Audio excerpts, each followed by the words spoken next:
Terminamos esto en Hebreos 9, del 1 al 22, hermano.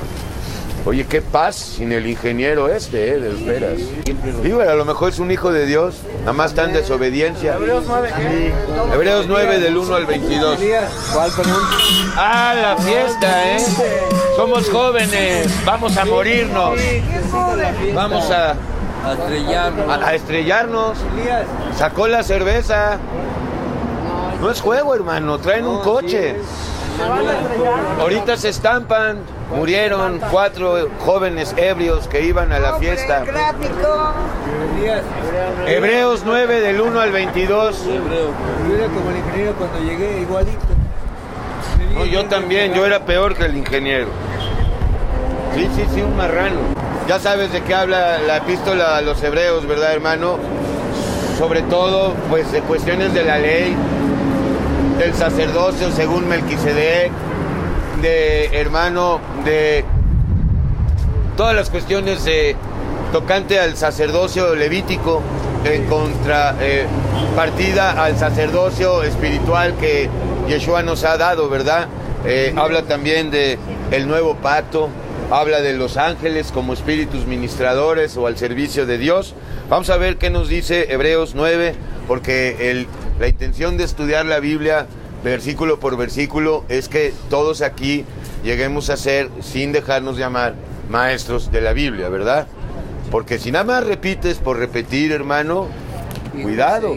No, hay que entender lo que decimos. Vamos, ahora bien, en el primer pacto, el pacto antiguo, el pacto grabado en tablas de piedra, el pacto que, pues, hermano, ha quedado atrás porque hay un nuevo pacto con mejores promesas. Ok, así es. Y el viejo pacto, claro, tiene que ver con la ley de Moisés, la cual ningún ser humano, empezando por Moisés, la puede cumplir. Empezando por Moisés. Ok, hermano, así es. Entonces, gracias a Yeshua que andamos hoy por gracia, hermano. Y bueno, ahora bien, en el primer pacto había ordenanzas de culto, ¿verdad? Y un santuario terrenal que lo hemos estado estudiando los jueves, pues muy detallada y pues gracias a Dios, hermano, detalladamente. Entonces, había un culto, ¿verdad, hermano? Terrenal, un santuario terrenal, el tabernáculo que estaba, hermano, pues dividido en el lugar santo, el lugar santísimo, el atrio. Ok, hermano. Porque el tabernáculo, sombra y figura, hermano, de lo que hoy es el verdadero tabernáculo, la iglesia, ¿verdad? Ok, porque el tabernáculo antiguo, antes de ser templo, era tabernáculo. El tabernáculo estaba dispuesto así. Todas estas cosas en el libro de Éxodo 26 y 25 puedes ampliarlas. Porque el tabernáculo estaba dispuesto así. En la primera parte, llamada el lugar santo, estaban el candelabro, todo esto, el candelabro, la mesa, cada pieza o instrumento o utensilio que estaba en el tabernáculo es símbolo de Yeshua o simboliza algo de Yeshua. Ya lo hemos visto, hermano. El tabernáculo estaba dispuesto así. En la primera parte, llamada el lugar santo, estaban el candelabro, la mesa y los panes de la proposición, hermano. Tras el segundo velo estaba la parte del tabernáculo llamada el lugar santísimo, en la que nadie podía entrar excepto el sumo sacerdote una vez al año, el día de la expiación, llamado Yom Kippur en este tiempo. Estaba el arca. Ahí estaba el arca, ahí solamente entraba pues el más perverso de todos, o sea, el jefe del Sanedrín, era el perverso mayor, por eso lo nombraron. Ok, hermano, así es, tienes que tener todas las credenciales de perverso para poder ser el jefe del Sanedrín. Así es, hermano, pues sí, hermano, imagínate si nuestro sacerdote fuera Caifás, o Anás, o Simeón. Ok, no Simeón el que tomó al niño.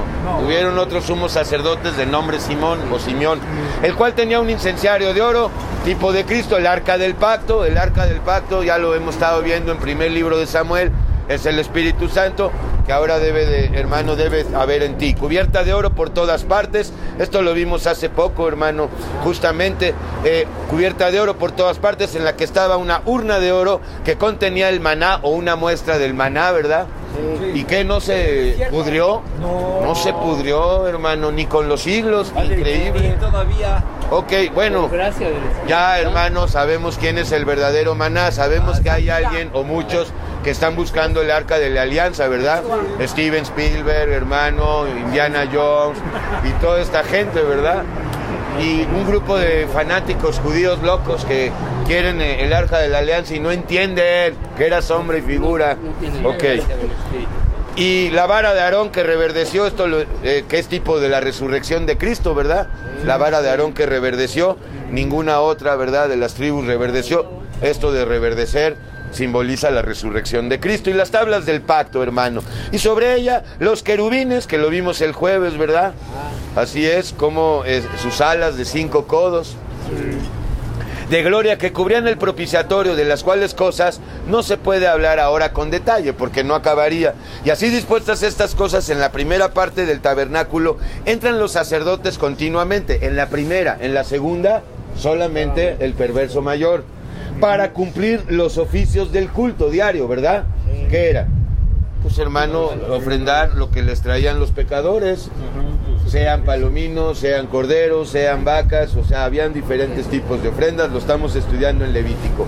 Pero en la segunda parte, solo el sumo sacerdote una vez al año, pero no sin sangre, la cual ofrece por sí mismo y por los pecados de ignorancia del pueblo, dando el Espíritu Santo a entender con esto que aún no se había manifestado el camino al lugar santísimo, porque no había entrada, nada más había entrada para uno y una vez al año. Pero después del sacrificio de Yeshua, el velo fue rasgado, dando a entender, descorrido, dando a entender con eso que tenemos entrada al lugar santísimo todo. Ok, hermano.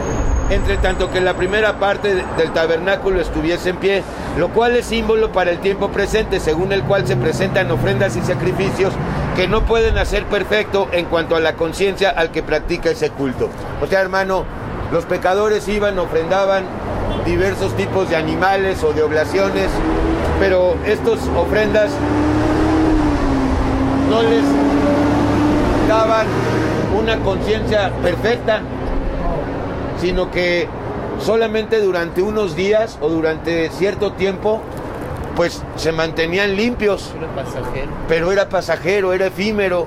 Tarde o temprano volvían a delinquir, o sea, volvían a pecar, y era un círculo vicioso: pecar y ofrendar animalitos, pecar y llevo mi animalito. Pues, y es lo que hoy vemos en las iglesias, ¿verdad? Peco, doy mi ofrenda, o me confieso y le sigo adelante. Así es, hermano. Entonces,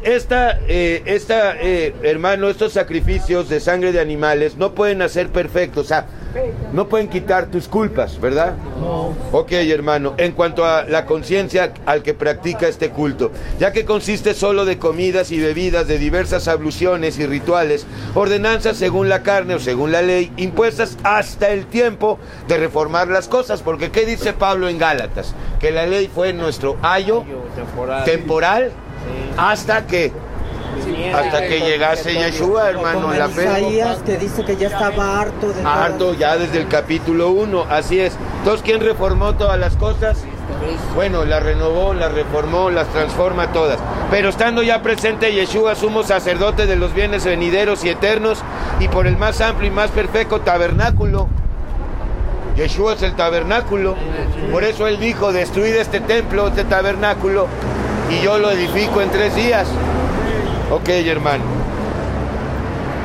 Entonces, por el más amplio y más perfecto tabernáculo, no hecho de manos. El tabernáculo de los israelitas sí estaba hecho con manos humanas, con las manos del hombre, es decir, no de esta creación, y no por sangre de machos cabríos, ni de becerros, ni de palominos, ni de tortolitas, sino por su propia sangre, entró una vez para siempre en el lugar santísimo, habiendo obtenido para ti y para mí eterna redención. Ya, un solo sacrificio. ¡Qué maravilla! Gracias. Porque si la sangre de los toros y de los machos cabríos y las cenizas de la becerra rociadas a los inmundos, te he explicado, ¿verdad? Llevaban los pecadores sus ofrendas, los sacerdotes hacían el culto adentro, después salían con la sangre y les ponían al pecador Ahí está, ya rocié la sangre, ya estás libre de tu pecado. Ya habías pagado. Ok, como hoy la ceniza en la cuaresma. La Iglesia Católica pone la ceniza, ¿verdad? Bueno, ya viste entonces de quién tomaron el modelo, ok. No ponen sangre, ponen ceniza, pero viene de ahí, viene de aquí. Repito el 13. Si la sangre de los toros y de los machos cabríos, si las ofrendas y los diezmos y las buenas obras y las cenizas de la becerra rociadas a los inmundos, ¿quiénes son los inmundos? Todos sin Cristo inmundos, santificaban o santificaren para la purificación de la carne, ok, pero no pueden. Cuanto más la sangre de Cristo, el cual mediante el Espíritu Eterno se ofreció a sí mismo sin mancha a Dios, limpiará vuestras conciencias, vuestras almas de culpas. En cuanto a las obras muertas, son las obras de la carne. Entonces no es de que ya no hay obras de la carne, hay que hacerlas morir, que es distinto. Ok, entonces lo que nos limpia, yo ubico que la culpa no está tanto en la conciencia, sino en el alma. Pero también a veces veo presencia de culpa en mi conciencia.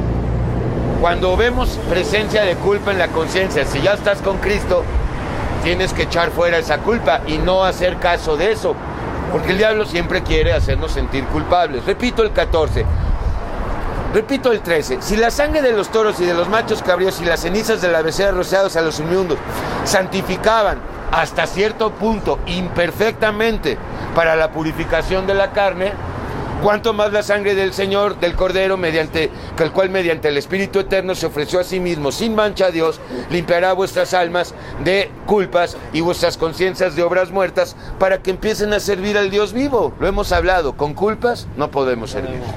Ok, así que por eso es mediador de un nuevo pacto, Yeshua, para que interviniendo muerte para la remisión de las transgresiones nuestras, que había bajo el primer pacto, los llamados, o sea tú y yo, reciban la promesa de la herencia eterna del Espíritu Santo.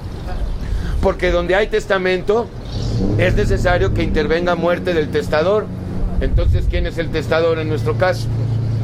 Yeshua. Entonces, ok, entonces para que tú puedas cobrar una herencia, primero tiene que morir el testador, si no, no puedes cobrar la herencia. Aunque hay muchos que ya que se muera mi mamá, mi papá, para cobrar la herencia, pues hasta que me muera. Pues también Yeshua el testador tuvo que morir para que tú y yo podamos, bueno, ya empezar a recibir parte de la herencia, parte, ok, porque el testamento o un testamento con la muerte se confirma, ¿verdad? Si no, no. ¿Cómo vas a ir a cobrar el testamento de tu papá si está vivo? Sin embargo, hay muchos que llegan, no, ya se murió. A ver, vamos a ir a ver si es cierto.